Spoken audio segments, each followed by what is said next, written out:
So how long has this all Okay, we're live again? been going on? I believe, I think the first complaint we got was 2023, March This last 2023, year? I believe so. Yeah, it depends which property you're talking about. Well, individuals maybe be a better code if they're jumping from one place to another. Um, So is that before 23? It's, So how long did it take you to figure out it wasn't a farm?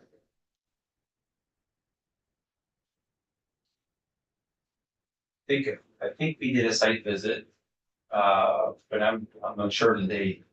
So let me double check on that for you. so, Not that it doesn't mean killing matter, but Yeah. we ought to figure out a more timely way to determine. Yes, you're a farm and you're under our jurisdiction, and yes, you're gonna clean this filthiness up. Well, I think that's, Within X number of days, or we're gonna see you in Newport.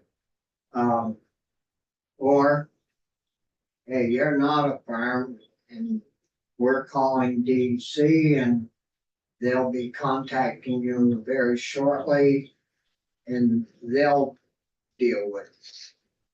I mean, we ought to be able to do this in a timely fashion, not drag it on. so if after they got this ruling that they're not a farm, We back. they go out by 20 We're live. foot, they. Oh, yeah, okay. if they go out and purchase 20 goats, there's they would have to then have another farm determination. So if they went out, bought 20 goats, they could call you and say, we want a farm determination. Well, you'd have to go check and count. We would have to go and check. Yeah. But if you go there and they're not a farm, there should be some way to charge them with some violations because they've been operating illegally. Right, but they would be falling under the, I think this, under the solid waste management rules at that point. So there is a mechanism to make sure that they're followed some guidance. Because the solid waste management rules are still in effect. Those are the guiding principle. So if they get 20 goats and they can be cited under the Agency of Natural Resources rules. If they're not a farm. And then, but then if they just buy 20 goats, they can ask for another determination and then they are a farm. But they can still be cited for not having a farm before. Can you repeat that? So you guys go with, in this particular case, you say the designation is they're not a farm and they should have been conducting their business under A&R rules. For that period of time, A&R has jurisdiction and they, if some were doing something wrong, can cite them for whatever they were doing wrong. But as soon as, but if the individual goes out and then buys 20 goats, they petition you and say, we're a farm now, we've got 20 goats. Then for that interim period and up to that, they aren't breaking the rules. As soon as they ask for the new designation. They ask If for that. you rule that they've got 20 goats. If we rule that they have 20 goats, we still have to make sure that they're in compliance with the required agricultural practices. Yeah. So there still is a mechanism to ensure that they're in compliance. And Yeah, Dave, and maybe you've already answered this. On what basis was it that you determined that they were not a farm? Was it the number of goats and chickens, or was it they're over the 2,000 cubic yard? No, it was the animal thresholds. It was. Did not meet the animal thresholds.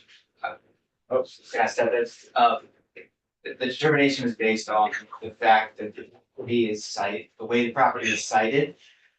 And that under the RIPs, I believe, and or the solid waste rules, I believe it's on the RIPs, I don't exactly remember the specifics of this case off the top of my head, but the property is it's a long thing, and, per the citing requirements that are required under the RAPs, there's really no good indication that they could meet the appropriate setbacks.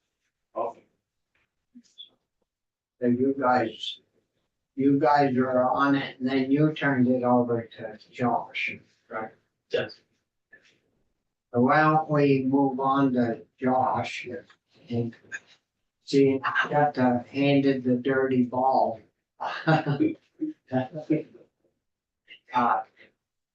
So, yeah, we may have some more questions for you. Yeah, go ahead, Alex. Not good. You're not off the hook yet. Ah, no problem. Thank you. Thank you. Thank you. Thank you. Yes, my gosh. Good morning. Thank you, Mr. Chair and thank you to the committee. For the record, I'm Josh Kelly, Solid Waste Program Manager at the Agency of Natural Resources Department of Conservation. I'm happy to either take questions or start off with some preliminary information. We give the story for Yeah, picture. I think it would be good, where, when you caught the ball, what did you see and get? Yes. Yeah, I think, as, previous testimony suggested, there is multiple properties that have had complaints that, mainly related to food waste management or food scraps management and feeding of chickens. There was a Lindenville location and a Charleston location. This is going back in the Lindenville case to 2021. So we have been responding to these complaints since at least that time.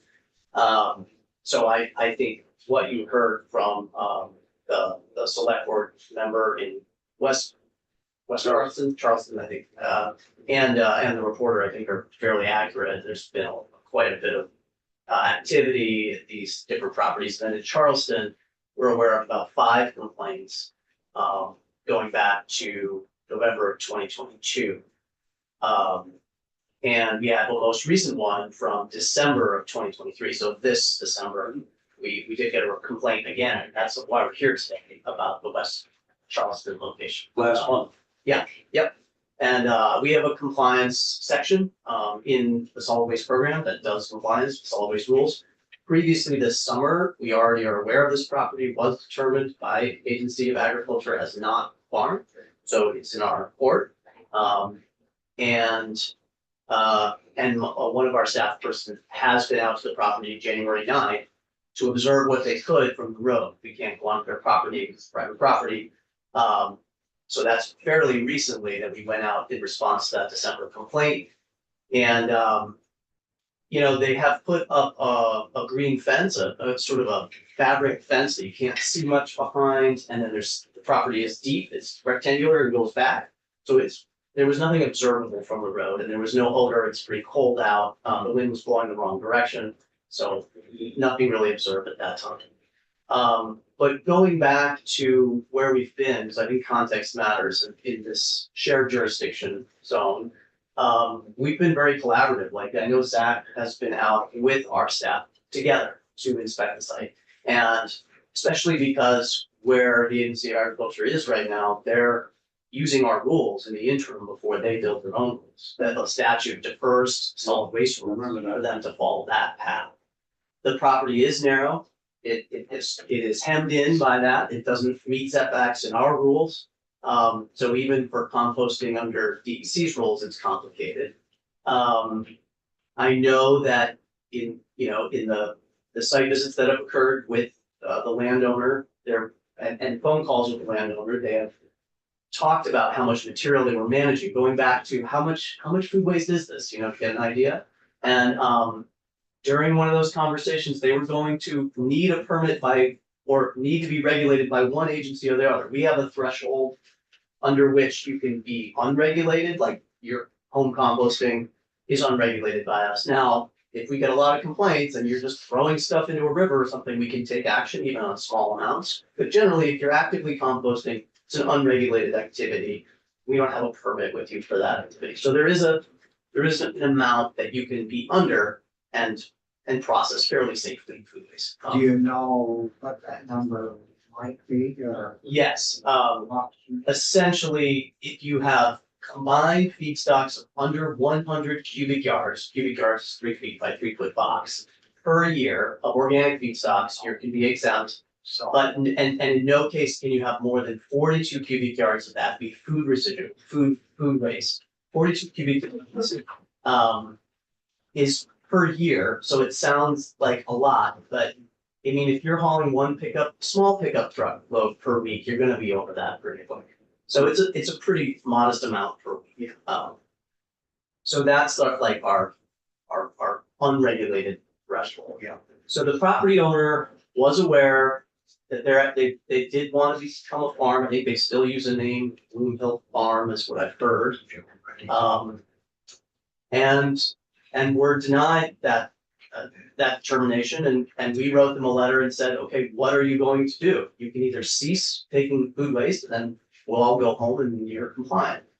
You can take your material to a certified facility or a farm designated facility, of which there's on the slide, there's at least 3 in the Kingdom area that are fairly convenient to take material to actually and possibly afford. So there's options available. And after that letter, then they were gonna use a certified facility, and we actually got receipts through the solid waste district. The Northeast Kingdom Waste Management District did obtain receipts from the receiving composting farm that they had brought the material there. So we do also permit them as a hauler. So if you haul waste of any kind, we require a hauler permit. So even though they only haul food waste, I think they dabbled in trash a little bit. They changed their name times, but they started out as Northeast Kingdom Community Composting, changed the name a couple times. They do have an active hauler permit with us, and they're compliant with that, is my understanding. So they're allowed to haul. They do have to bring it to acceptable facility, and that's in their permit. So that roughly brings us up to date. We have the complaint. It's with our agency. Our understanding, I mean, it does take a while to determine and evaluate a property for farming, and as you've heard, if people get more animals or change their activity, it can tip them over. And if you haul more food waste during one year than the next, it might change your regulation. So it is complicated. I don't know how to really say it any other way. These individuals do have options though, and they've known about them. Do they still have to send you their receipts from the solid waste district, where they're taking their trash or their food scraps? What I can say in response to that is we're the state. The solid waste district is separate and can regulate them as they wish. As they're a recognized municipal entity by this legislative body, they can pass ordinances and require their own requirements. We require facilities that are permitted by us to report to us. The solid waste haulers don't have that reporting requirement. So when they bring material to the Eric Harris's farm, the Tamerlane farm, Kingdom View Compost in Lindenville, which is a farm composter, we have data when that farm was under our jurisdiction. I think they're now under ag. We would get data on how much they process there, but the hauler doesn't have to report to us. So I don't have a way of requiring them to report their tonnage unless they get a permit with us as a facility. As we've discussed, their property in Charleston is not suitable for a permit. Nor have they come back to us and told us they're bringing material there. They told us they would stop, and we had evidence they stopped because they had showed receipts. They brought it to another composter. They can haul and bring to a facility. That's legitimate. It's just like any other hauling business. Trash trucks haul to transfer stations all the time. But if they don't have to consistently send you their receipts for a certain period of time, Right. how do we know they aren't still taking some to the farm so they don't have to pay? Yep. To deposit it at a permitted. Once they fall into the place they're in now, which is alleged violation that they're not in compliance with solid waste rules. We then often ask for evidence of what are you doing with this material? You know, how much are you managing? Are you under the thresholds? Are you over? What led them to shut down their activities there previously and not let them just compost a small amount, because they told us they were hauling more than the amounts I told you before. They said they were intending to haul more. And so we said the only options for you are to bring it to another facility. You can't do that on this narrow property. So we thought we had a good understanding with them of what was required. We obviously have to follow that up. So generally, do you get prompted by the complaints to have to go back and ask them for more? Yes. Or do you have the ability to just call them up at any point and say, we want to see your receipts and we want an update from you? Yeah, I think both are an option for us. I mean, we do have regulatory oversight. We generally follow two paths with compliance. We have a host of laws to seek compliance with. And so, for example, food waste as a banned material that you can't dispose of in the trash. We occasionally visit large businesses to see what their compliance is with that law, to see where they're bringing their material or what they're doing with it, at least that they've separated it. We tend to find good compliance out there when we do those visits. Just like that, we could do proactive calls with these people. But we generally find complaints when it comes to the number, we have hundreds of facilities that are doing. We try and visit every permitted facility approximately once every 3 years. So Three years? Yeah, once every 3 years for the facilities that have permits with us. Yeah, so transfer What stations. about actors that don't bother to get a permit, but call themselves a farm? I mean, to get from that process to get them to stop, sounds like there's a whole world of red tape that you folks may have to jump through to be able to stop that. And all the time we're poking through the red tape, they're still dumping and causing select boards and neighbors all kinds of grief. And so how do we speed this process up? Do we get a customer list, make them present a customer list so we can determine how much they're really picking up? Mhm. If they've already moved twice or 3 times, you didn't get them in Westmore, you just Lindenville and Charleston. I'm not sure if we got complaints from Westmore, at least when I got a summary of our interactions that hadn't come up, but I know Linden and Charleston. Because we're the ag committee. And we have enough legitimate issues that neighbors don't like dealing with real ag.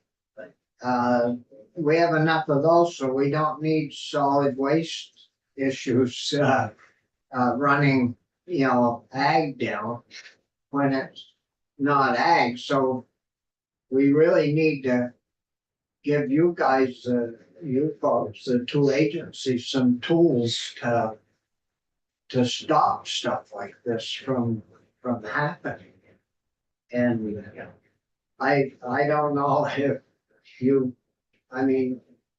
this is all new to us and it's old to you, but we just invited you here tail end of last week and are glad that you could come. And but I would hope that if there are things that need fixing to speed this process up from either agency or for joint things, that you'd get back to us and we could consider giving you some more tools because it gives everybody a black eye you know, even Ag, DC, you know, and you're just doing as we've asked you to do. So, um, I don't know, from 21 to 24 is quite a while to let bad actors, continue to operate. Uh, Well, I will just say that we did get evidence, we closed out some of those, we had 5 complaints in Charleston, we were able to close them out, because we got visual evidence that they moved their piles and stopped dumping at that property previously. I have some photographs of the pile before and the pile after, like clean ground, in winter too, it was winter, I think it was winter of 2023. Or, sorry, that would be now, it would be winter of 2022 when that got resolved, right on that cusp. That was because the Lindenville issue. This is in Charleston. Oh, This is at the Charleston Oh, so property. you did get it cleaned up. We did get it cleaned up. They moved the material and they started bringing it to, I believe, Kingdom View Compost in Lindenville, Eric Barris's farm. And And I that, got those receipts. So we had closed it out then. And now we're understanding that there's complaints coming in, like I said, in December, this past December, of new issues. And it's hard because it's a difficult property to view with just from the roadside. We have contacted the individuals before to try and coordinate site visits and had some success, and sometimes they refuse to meet with us, which makes it complicated. I think there's more we can do to investigate, to find out if there's evidence that they are continuing to use it as a dumping ground. what about if you take their haulage permit away from them? Then it would be illegal for them to even pick the product up, right? Right. I will get back with my team and explore that option. We have explored those options in the past. We do have requirements in there that you bring it to a certified facility. Yeah. And so I think we have leverage there too. So I think we do have some tools. It takes some time.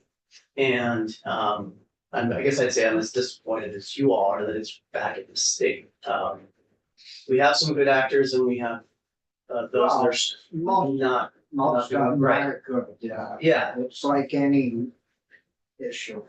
You know, you've got one or two that spoil it for hundreds. absolutely. Yeah. Other Irene, Thank you, Mr. Chair.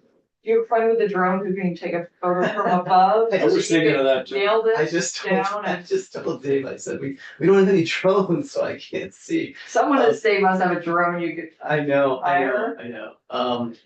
It definitely could make things a little easier, but you're invading their airspace. I think there's other things that I might be getting into. I'm not a compliance specialist, but I mean, usually when we work collaboratively with the people who have complained, they also can take photos for us. We've had people submit videos with the phone, the iPhone, smartphones now. We can get quite good evidence that way.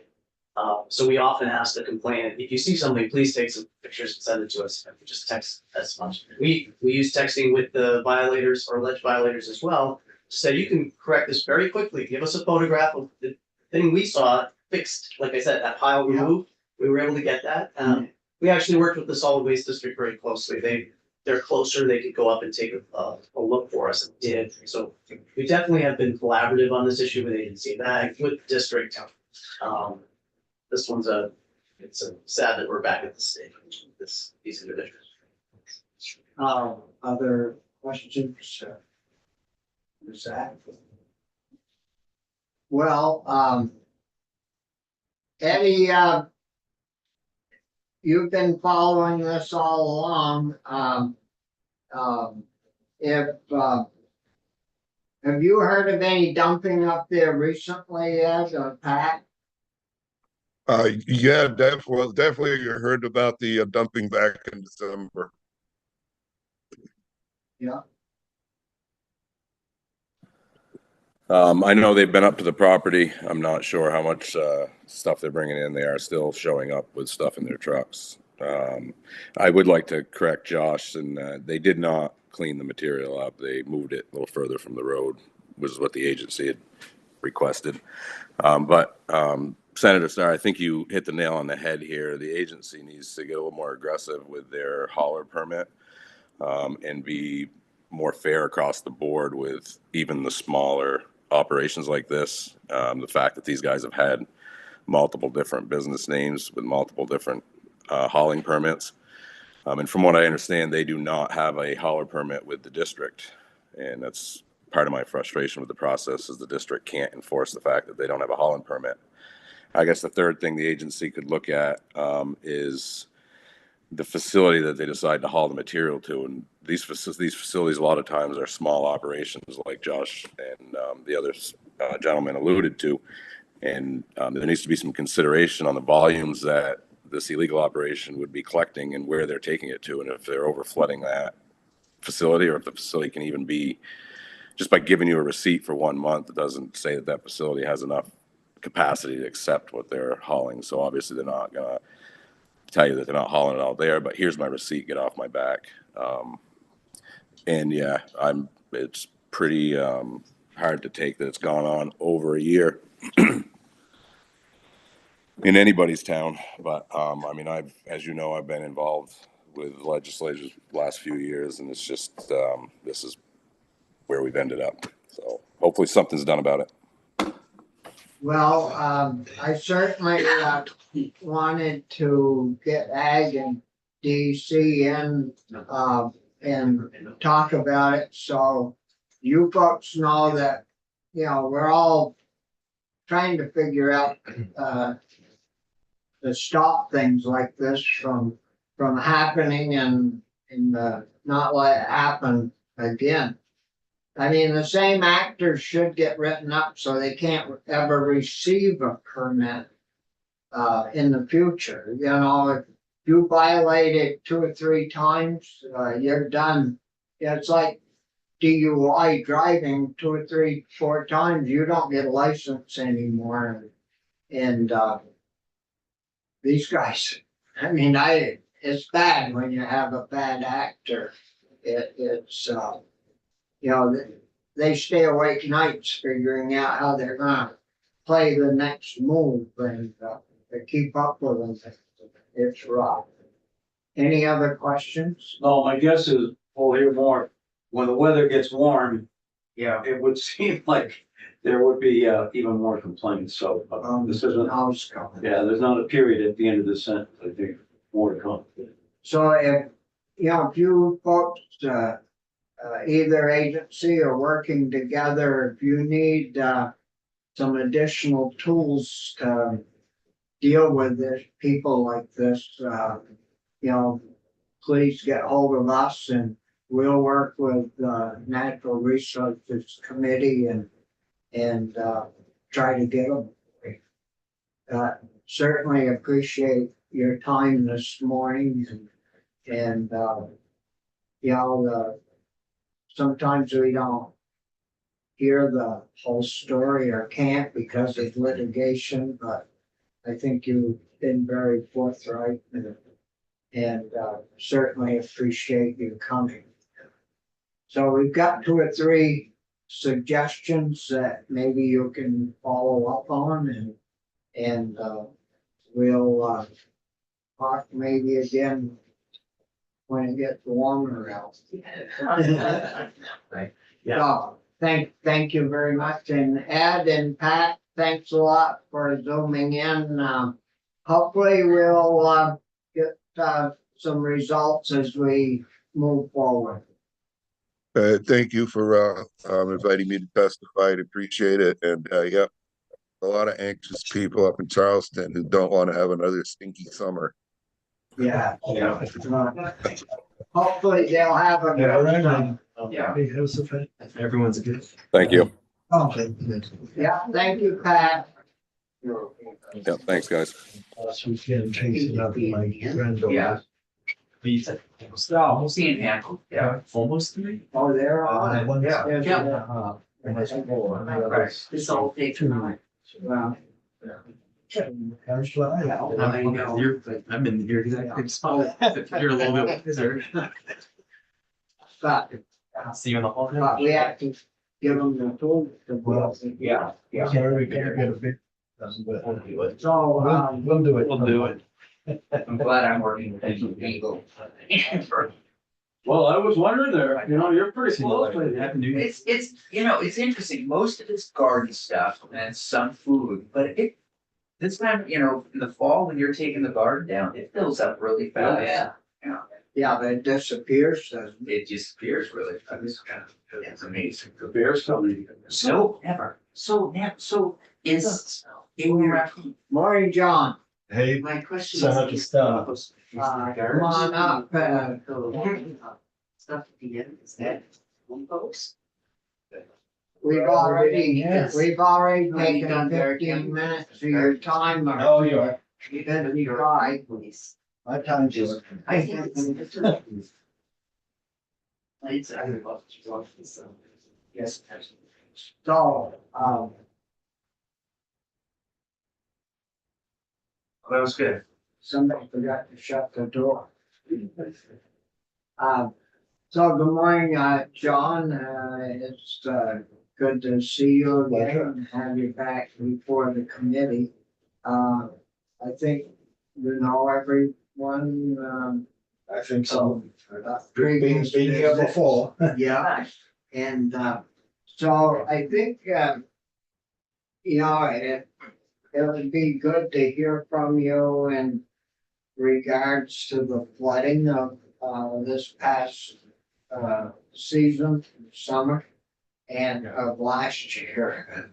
I should say of 23, and, you know, and I don't know if you have numbers with you, but, it would be good to, hear, how the DMC program worked. Yeah.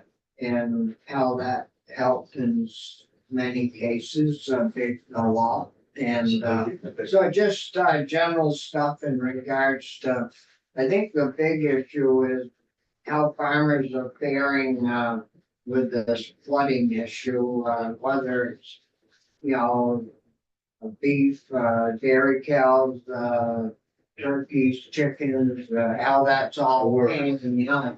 Yeah. Through the FSA. Okay. Well, good morning, everybody. Morning. Good to see you all. Morning to see you. Just really quickly, I did send Linda a kind of testimony statement. So anything we miss, should be there. As I think you all know, I'm the state director of the USDA Farm Service Agency for the federal government.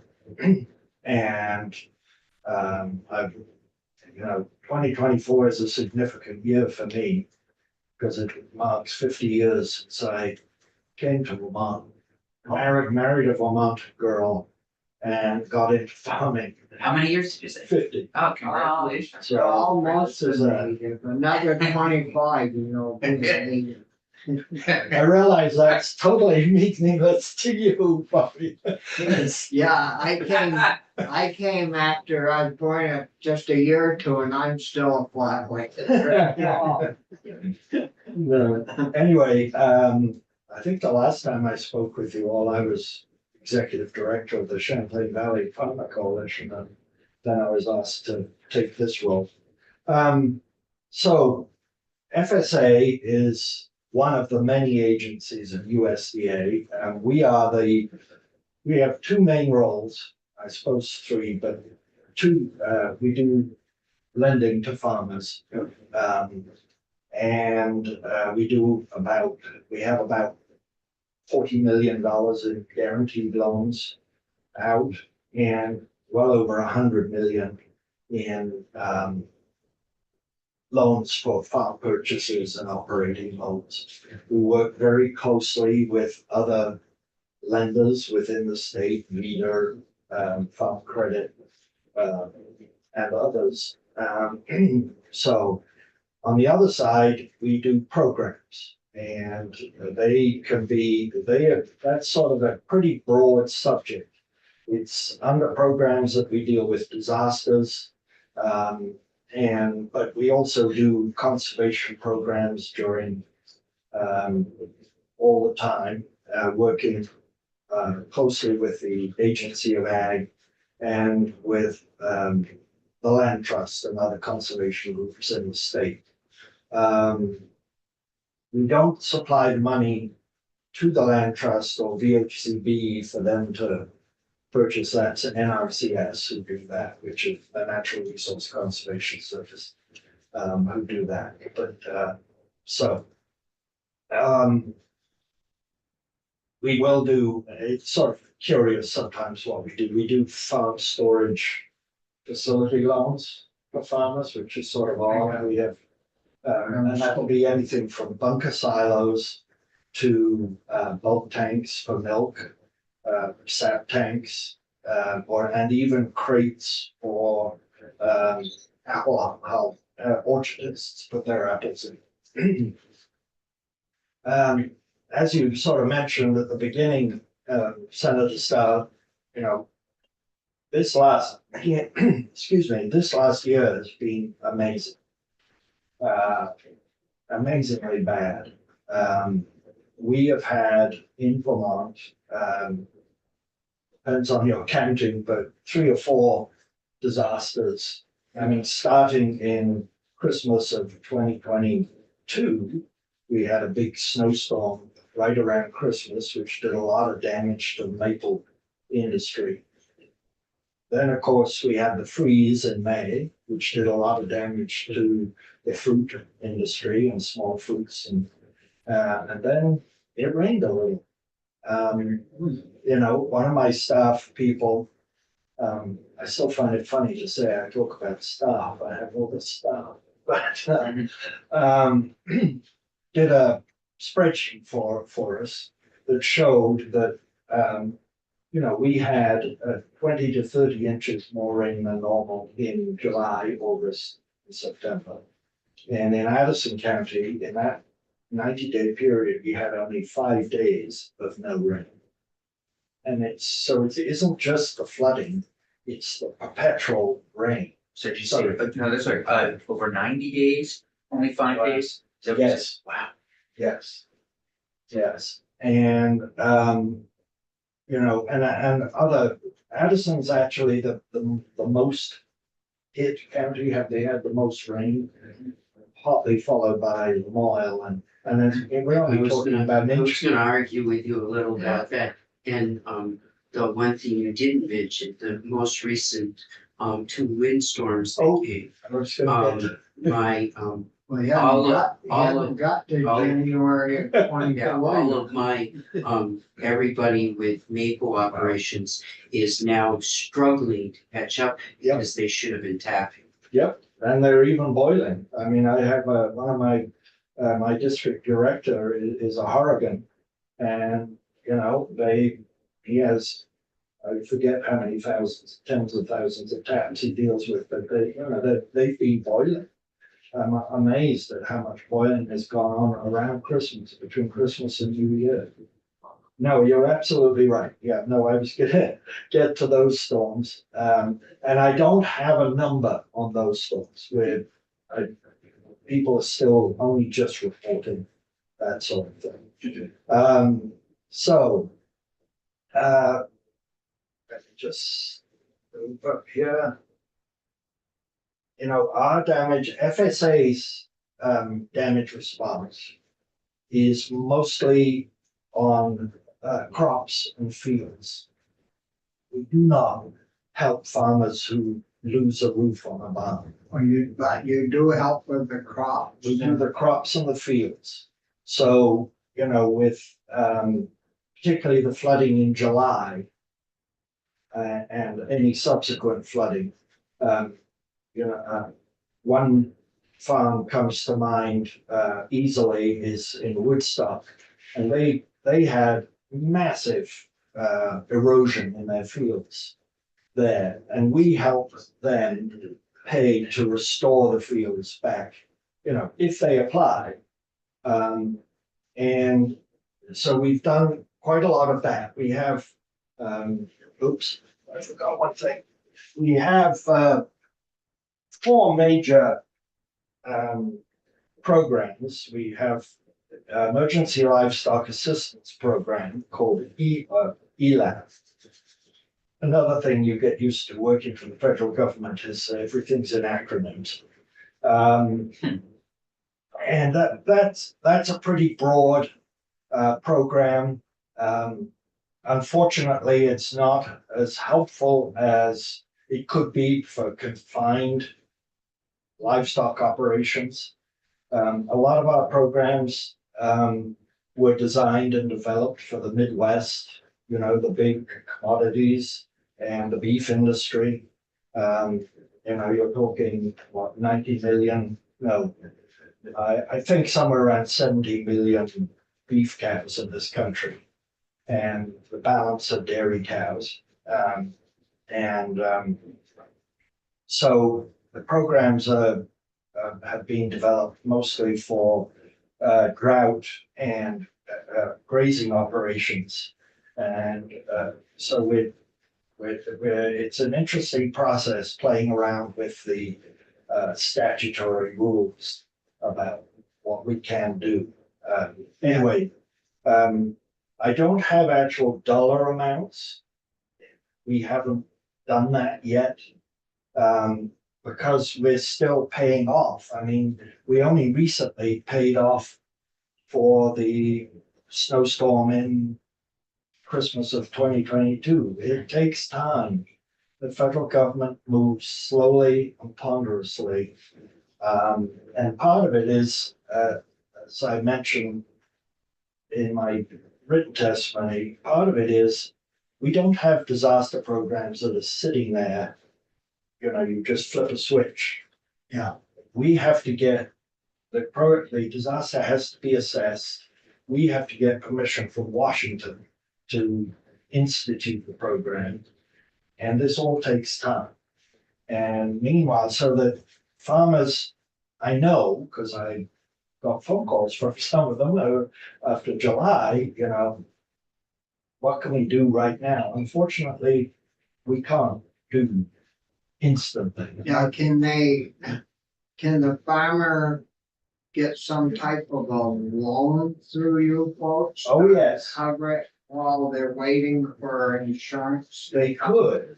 We haven't, I do not believe we've had any applications for short-term loans for that process because farmers don't want to take out loans. I mean, we've had some farmers that we've have sort of come to us, reported damage. And then when we come back to them and say, okay, do you want to submit an application for this program? They've said no, because we fixed it ourselves. Now, some of them don't. Some of them have got, I mean, I've got numbers in hundreds of thousands to fix fields. You know, because I've got a photo of one of our employees and you know, she's in a ditch and, you know, the soil level is way above her head. They got And it just washed out. gouged out. And that takes a lot of work to fill up. What about crops? You talked about land. Well, we will, you know, we do have risk management programs, which again, kind of bifurcated. We have some specifically for vegetable crops, or specialty crops as they're called. We have a program called NAP, which has, NAP is an acronym for, and it strikes me as always odd, but the acronym stands for non-insured agricultural products, but it's an insurance program. And it calls it non-insured, but it's an insurance program. And quite frankly, it does not do what I think it should do. There is a task force in session right now to reevaluate the NAP program across the country. Again, it's because it was a program that was developed for the major commodities, corn, soybeans, and wheat. And they've been adapting it ever since for all these weird farmers who want to grow vegetables in Vermont in particular. And, you know, and I'm hoping it's not going to help them in last year, but I'm hoping that we will get to a point where we will be able to have significant response and have it on time. I mean, frankly speaking, and this is a personal opinion, if we had really good insurance programs that farmers wanted to be part of, wanted to apply for, and were clear and straightforward, that would really be a far faster response to a disaster than waiting for an ad hoc program from Washington to come along and help them out. Now, are there any farm groups that could band together like the, the Addison County Farmers, Connecticut Valley? I was just speaking to the Connecticut River Association yesterday, and I mentioned this and gave out my email. I think I'm a very approachable person, and I hope I will get some response that they will want to participate in suggestions for a program. And I've had a lot of suggestions from people like Werner Grubinger, who you all know, and others. And there is a real incentive from the federal government from there to the present administration to figure out what's wrong and try and correct it before the end of this administration. Well, yeah, So I mean, if this rain keeps coming, these freak storms, should get ahead of it instead of dragging years behind it all. well, one suggestion I've heard, and I'm not lobbying at all. Well, you're the wrong group because it would be the congressional people, but I have heard that there is discussion in the new farm bill of having a disaster line that's actually in the farm bill, sorry, so that you would. It is there. I've heard discussion. I do not know if it's there, sorry. So if I'm a vegetable farmer now and or not one of the major commodities, and I got wiped out by the two floods and the floods that we had this summer. What happened to them? Some of this will be speculation because I don't know exactly. Okay. I do You know know. more than I do, so anything you can do to.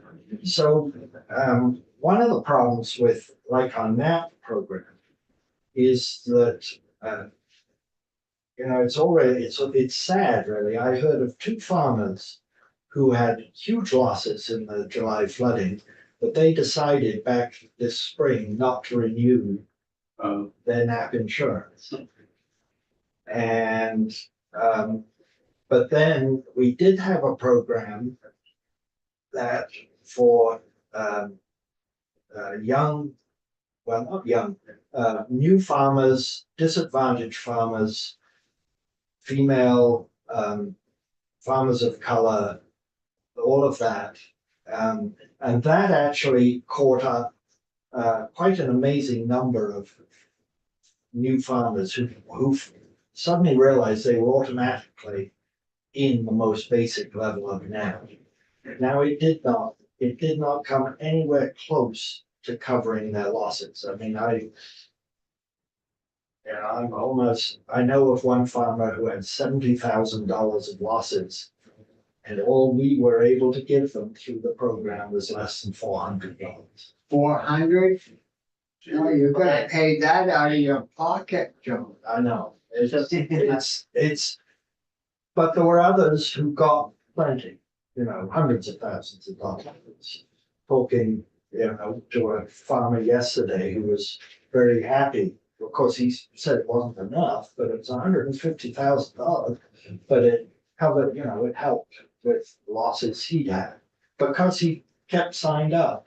And the problem, as I see it, is that we have this program that people even think about not signing up for. How much does it cost? It's not for the highest level, it would have cost $9,000. So if you had a $70,000 loss and you paid $9,000, you would have got your money, you'd have been insured. But it's a very complicated program. The vision that's stuck in my mind was we had a tour with Senators Sanders of Welsh and Congresswoman Balance people up at the Intervale. And, there was this farmer telling us about how he has to keep track of every bunch of cilantro he grows. Right. I mean, that's ridiculous. Again, For the insurance purpose? for this MAP program, To we show have up to. their shortage. See, one of the problems is that when this program was set up, they find it hard to believe, people who set it up, that vegetable farmers, we all know lettuce producers who plant every 2 weeks. Yeah. But they sort of, oh, you plant more than once a year, because they're used to wheat and corn. You only plant that once. So, It's frustrating, but we're making progress. so the other, well, you pretty much answered what comes to my mind is Footbrook and Johnson, and they probably didn't fit to any of your minority categories, and, it's. I know the farmer, yeah. Yep, and so they probably didn't fit in any, and I would say that they must have had at least $100,000 worth. Absolutely. And So they're out.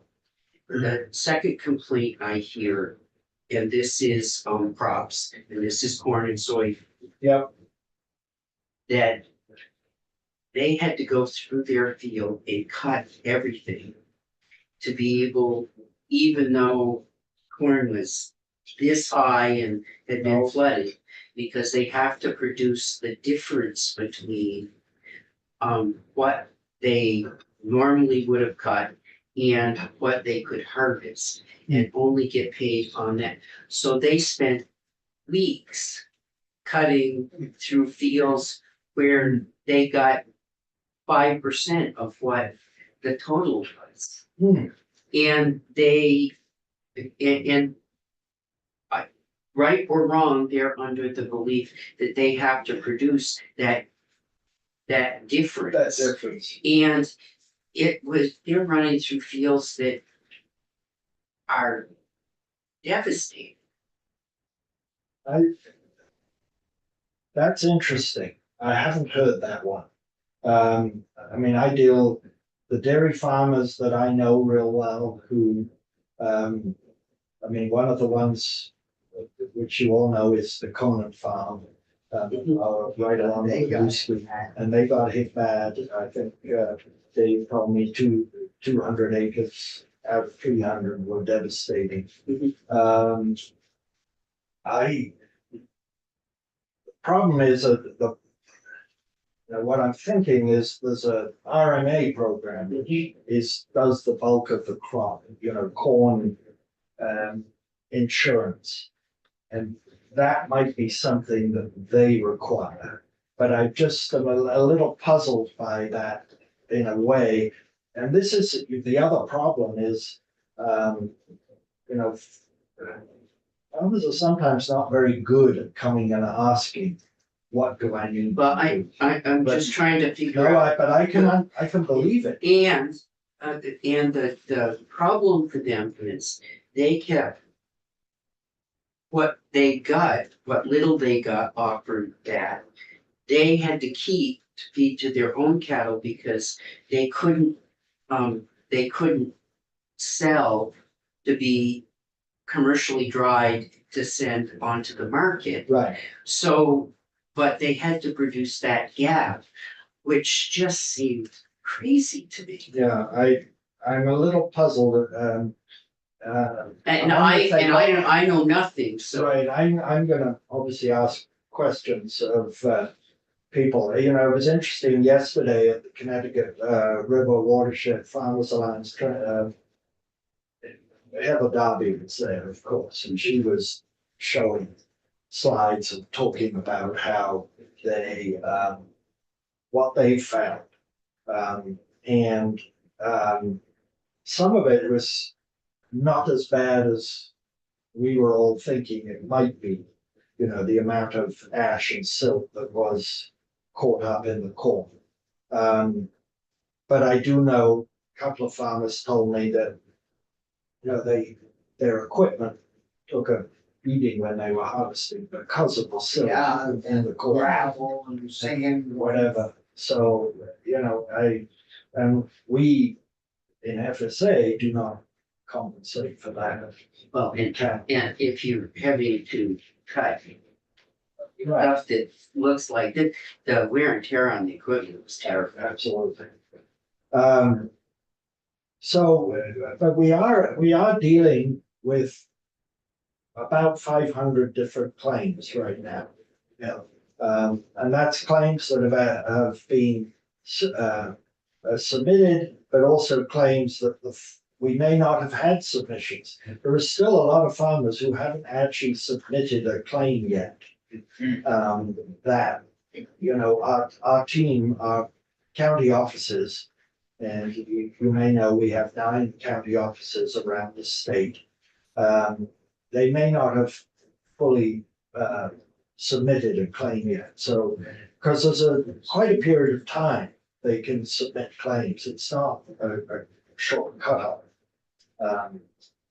So anyway, so that's, you know, yeah, if I had my druthers, I mean, I think I've say down here, you know, as a farmer, I am rather disappointed at the speed of our response. Especially when we know climate change is going to be more of these events at shorter intervals. I mean, you know, we all lived through Irene and thought, oh, we have, what's a 100 years event? And now 12 years later, oh, we've had another one. well, we And didn't 6 do months any, later, we've had another. we didn't do a thing to protect ourselves anymore.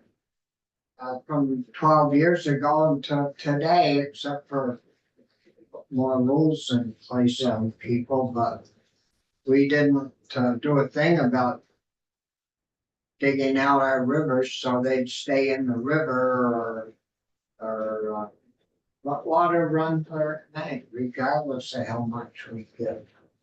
The comments, so, I mean, they were buried in water. Yep, oh, yeah. I mean, unreal. Yeah, the water should be able to flow down through their farm easily.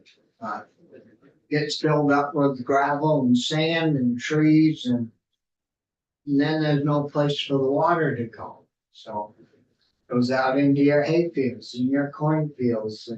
Yeah. No, yeah, it's not good.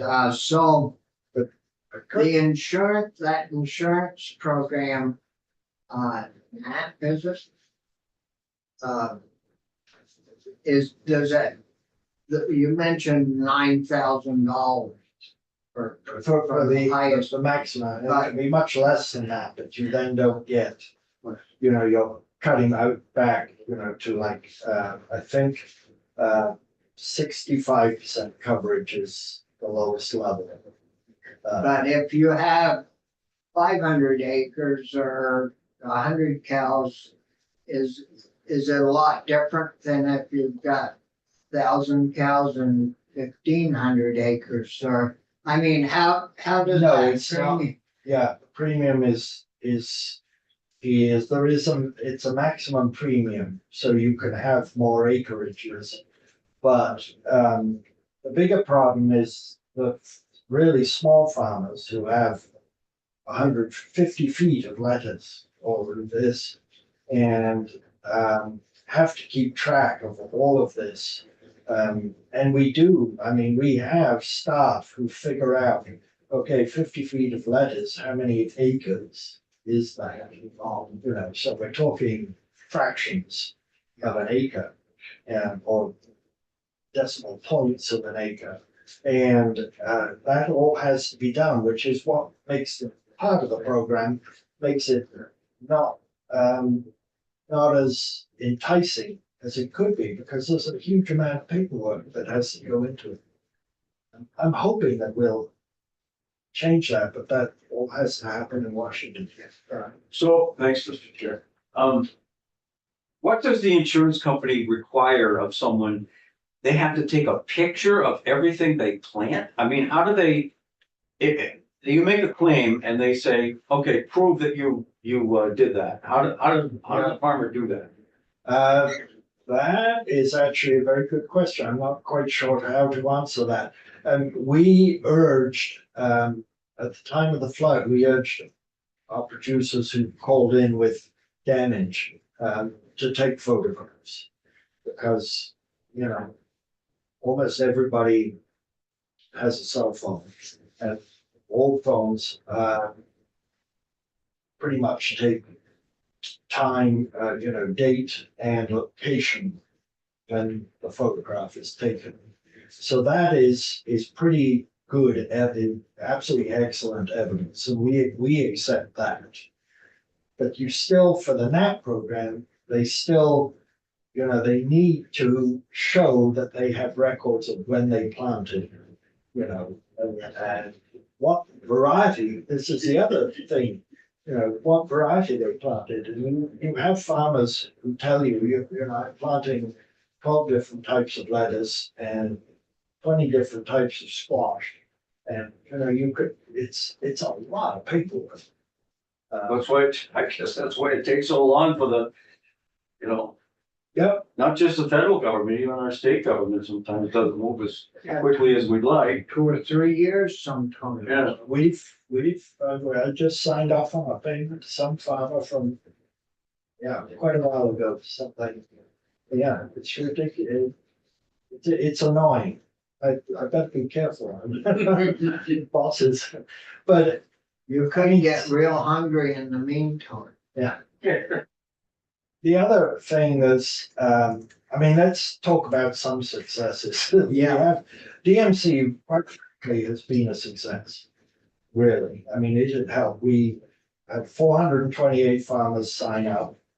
That they paid $1,449,000 in premiums, which the state of Vermont reimbursed early, which was nice. We worked very closely with the Agency of Ag to make sure, it's always tricky when you're dealing with two different entities in government. How much did we pay on the premiums? $1.449 million. $1.5. But the farmers got back 26.75 million. Wow.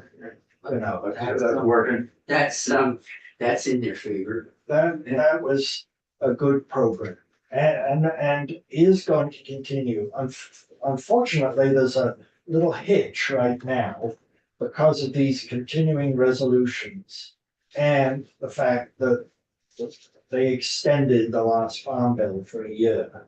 Well, there were certain items that worked for DMC and for ODMAP, the Organic Dairy Market Assistance Program, that were not in the farm bill.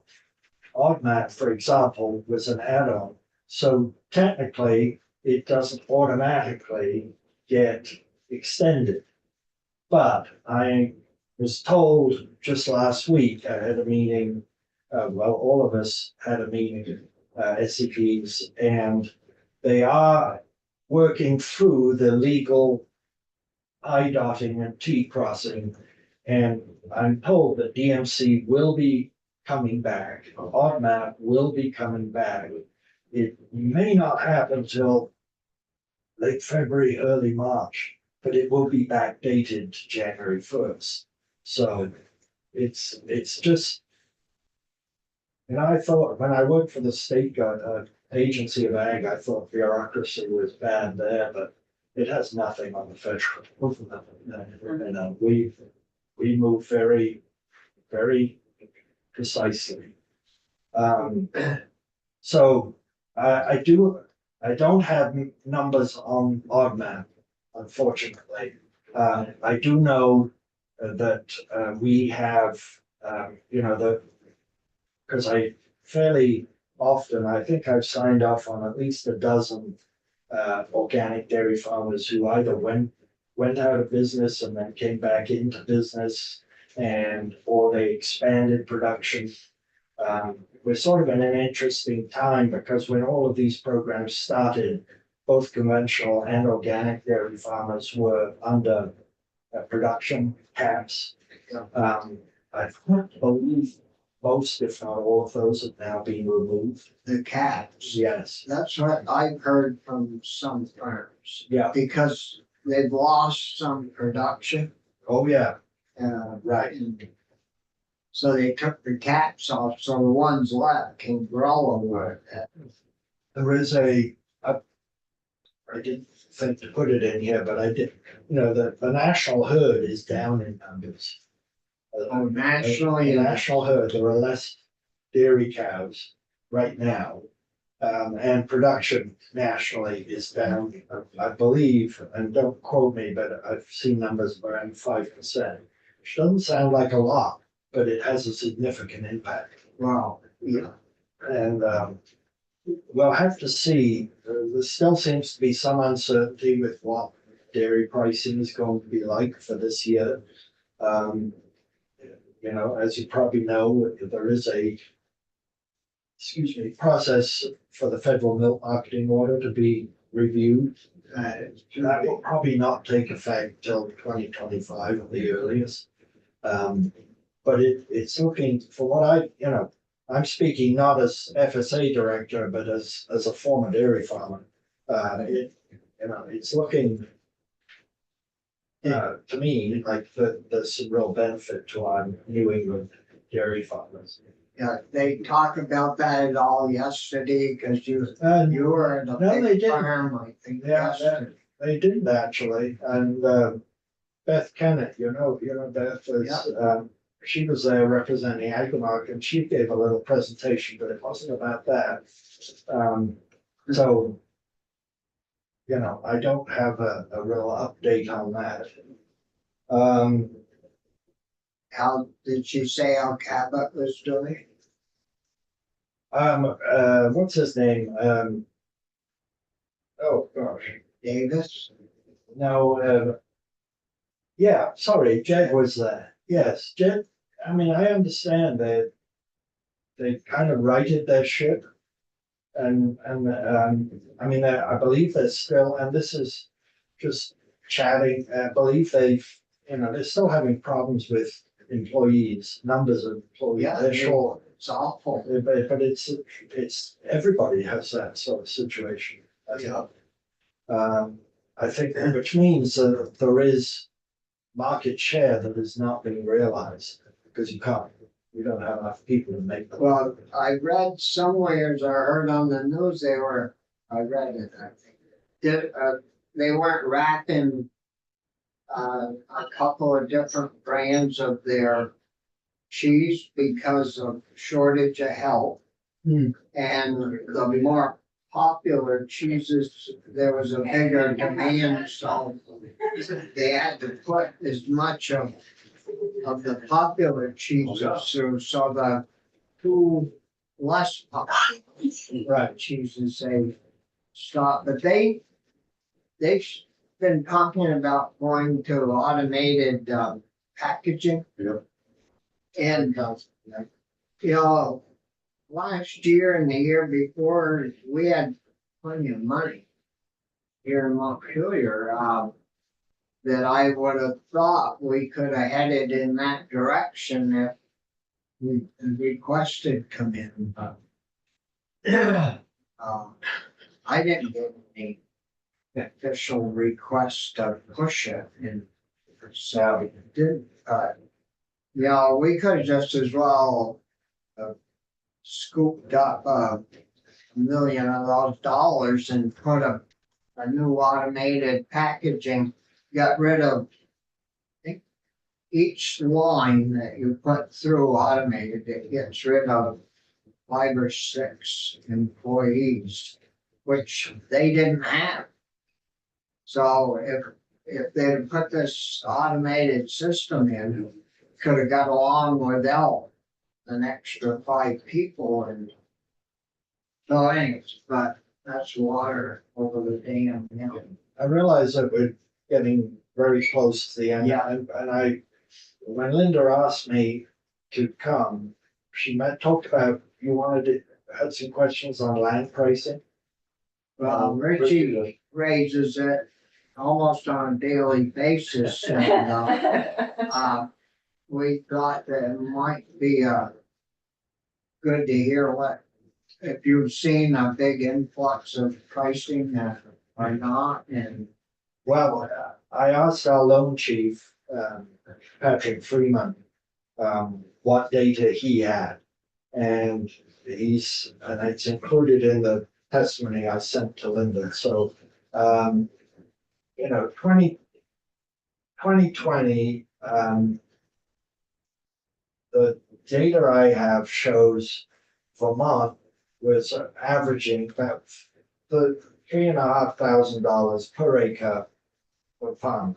In 2020, So in 2020, that has risen by just over $1,000, $1,100 to $4,600.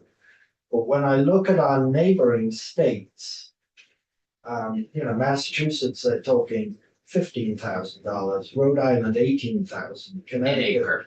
an acre.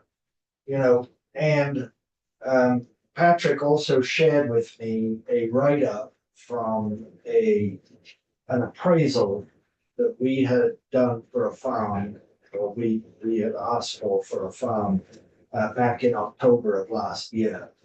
And the appraiser has speculated what's driving land prices, and it is sort of speculation.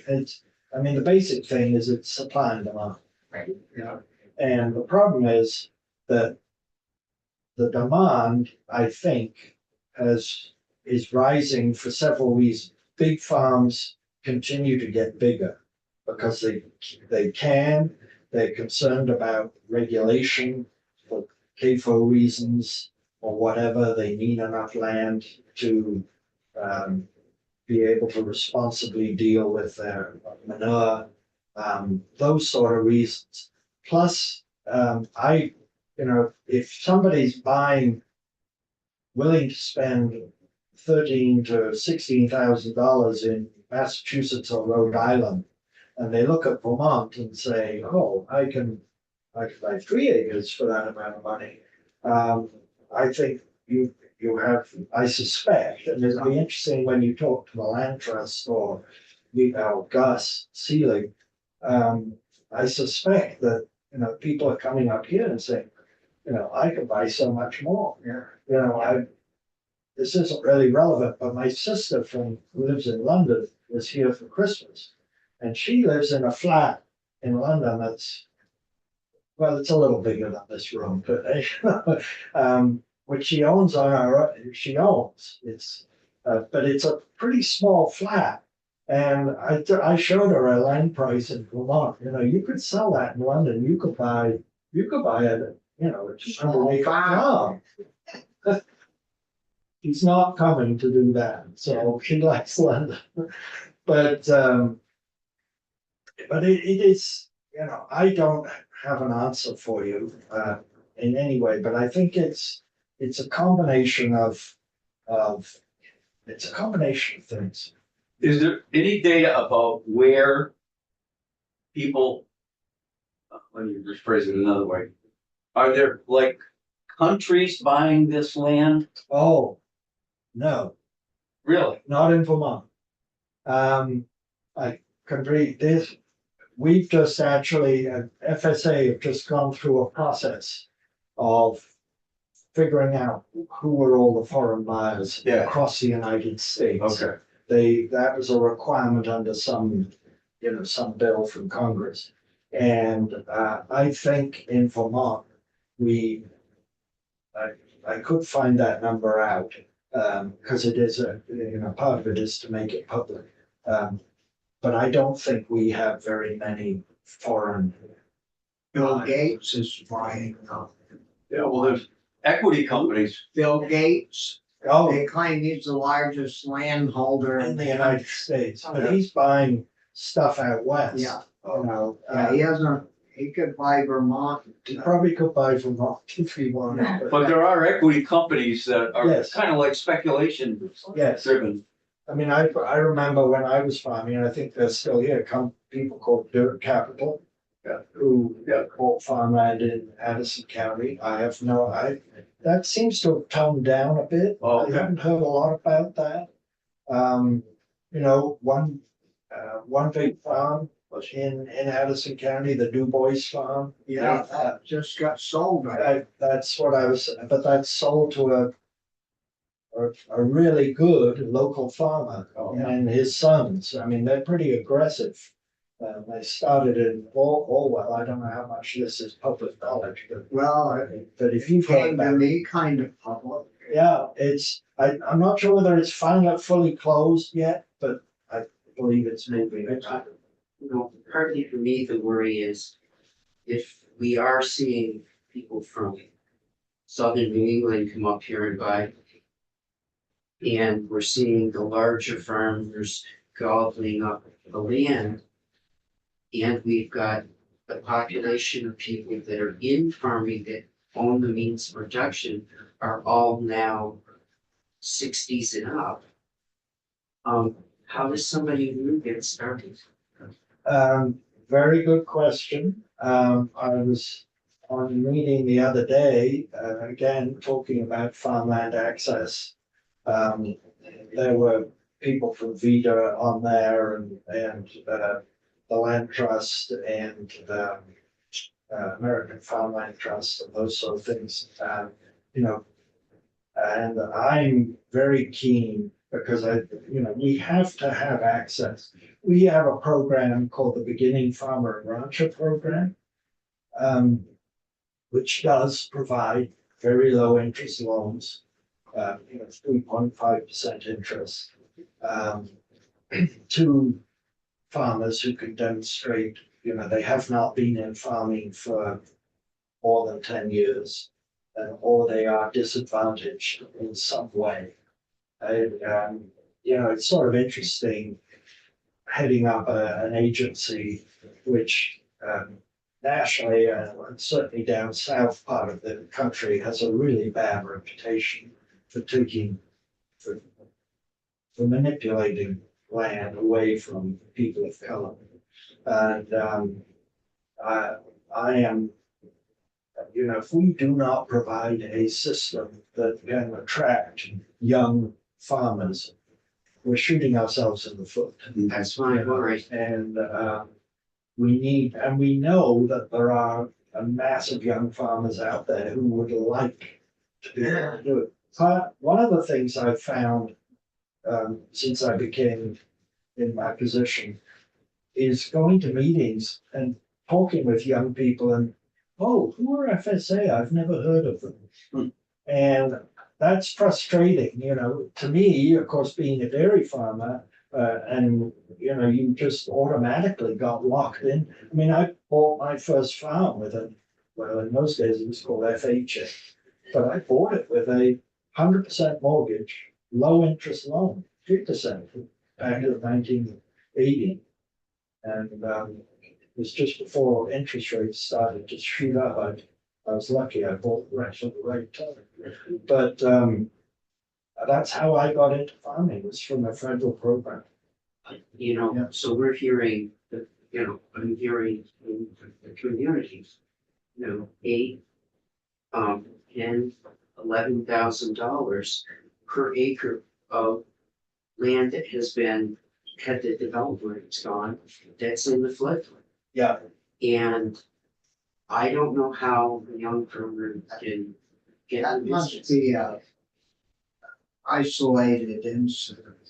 The averages I gave you earlier, I actually don't know whether they include forest in it or whether it's just crop farming land. So I think it says on this chart, No, it doesn't tell me But that's a long ways from, $10,000. Yeah, a long way. but I know you have isolated Incidents. incidences of that. I mean, I look around me, it's a very nice 25-acre field for sale. It's being sold to be developed. Because somebody's trophy home. I mean, that's the sort of price they've got. One house, There's no house, well, there's no house there yet, it's a building lot, I don't know, it's in a neighboring town, so I don't know what their zoning. see, we should put, when somebody does do something like that, should be a wicked tax on it.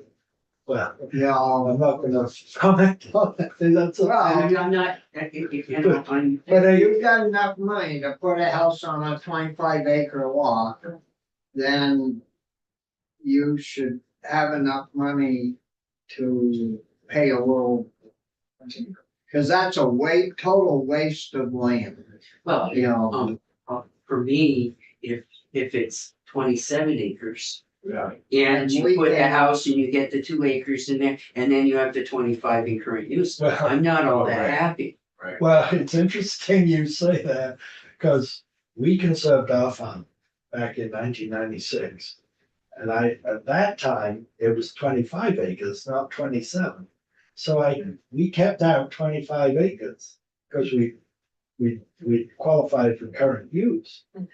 When we actually got to selling the farm, it was 27 acres. And we were surrounded, our land was sold, so we couldn't expand that.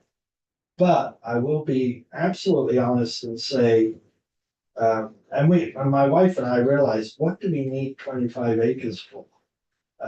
So it actually became a bargaining chip with the new A owner, new owner, because we subdivided it, we kept 10 acres, which we built a house on and live on. And we gave them, well, we didn't give them, but they bought 15 acres of unrestricted land. That they are hard charging farmers, the young couple we sold our farm to, so they show no interest in developing. And I think they'd actually have trouble, because most of it it's pretty much. I have no problem with it continuing to farm and all of that, but if you're buying, if we have people dividing on 27 acres, Yeah. so they can put a house, and we can subsidize their taxes around their big house, I'm not so fond of. No, I agree, and I, you know, it was a while ago, there used to be this, if you subdivided 10 acres, you avoided all Yes, oversight, and you go through towns along the lake shore, and you see these old houses dotted out there. And I was so happy when the legislature stopped that. Partly because I think some of those houses ended up in the hands of owners who looked down their noses at their neighboring farmers, oh, yeah, you know, and that's a problem. love to be by the farm until it's springtime. Yeah. comes, You and never have to spread Then the manure. phones start. ringing. Yeah. Well, we've got to wrap this up, and John, thanks for taking over It's your always a pleasure. time. And anytime, if you know, if something comes to you, you know, Linda knows how to get a hold of me, Yeah. and I can send you some information. Yeah, well, we appreciate all that you do up there, and this certainly helped a lot of our farms stay farming. I hope so. So, you're welcome, of course, to come anytime if you've got anything exciting you want to tell us about, or. But I will mention one thing that I'm working on. I've been working with Anson Devittson. You know, as you know, a lot of farmers in the flooding, were not able to harvest feed, were not able to harvest quality feed, all of these things. We do not have a program designed to compensate them. But we are, so far, I've been in discussions with Washington, the people I have to talk to down there. And none of them have said, oh, no, we cannot do that. So we're trying to figure out a way through the rules. I don't want to, I have nothing to announce. It may not happen, but we're actually optimistic that we'll be able to announce something. Because I know a lot of farmers have had to buy a lot of it. Well, and a lot of times it's miles away from where the farm is, so they have to get quite a bit into the hauling of that. Well, we do actually have a program that will compensate trucking right now. Is that right? It's not the best, it has to be more than 25 miles away, Yeah. which most of this feed is anyway. And it's $6 a loaded mile. So we're not gonna pay for the empty truck, but we're No, gonna, but $3 around for every mile, that adds up good. it should, and we can do it up to 1,000 miles. Oh, God. So that At the means, same I rate. don't know where 1,000 miles, the other side of Ohio probably. Yeah. So we do have a program to help on the trucking right now, and I don't know how many. And I've tried to get that word out, because sometimes farmers don't know about these programs, but it's in our newsletters and that sort of thing. Yeah, you have a question? Yeah, I'm Noah LaFosse. I'm a legislative intern with Rural Vermont. I just have a clarifying question, which is the premiums and the land figures. I've been taking transcript notes, and there are certain important things that sometimes slip. Okay, So I remember when you were mentioning the premiums that were being paid. Do you still? so for DMC, Yeah, we pay, the farmers paid 1.449 million. Yeah, that we paid, And the we state paid that reimbursed, for the farm. yeah, the state reimbursed the farmers. And they got back 20, They got 26.75 million back for that investment. And yes, DMC was a program that worked really well for conventional, did not work as well for organic, which is why the federal government came out with the Organic Dairy Market Assistance Program. And I don't have the numbers on that, I'm afraid. I will find out. If you could get those and send them to us, because Yes, what we did is for the year of last year, we paid, $6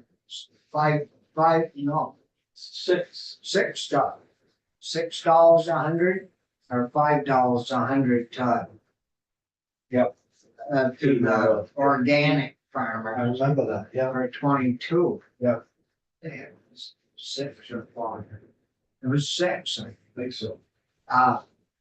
Well, if there's a federal program now That'll help. for 23, if they come back, because we haven't gained money this year compared to what we've been having, so, Right. yeah, if you gain numbers on that. I will, Yeah. I will go. I just. So, asked that question. Thanks a lot, John. Any Thank- other questions? No, thank you. Thank you. Thank you all very much. Very interesting. Somebody else. Oh. Yeah, we did the same action. Oh. So, What was that? we have, food bank on, did you want to take a? Sure. Right? Yeah, 5 minutes. So, I know. So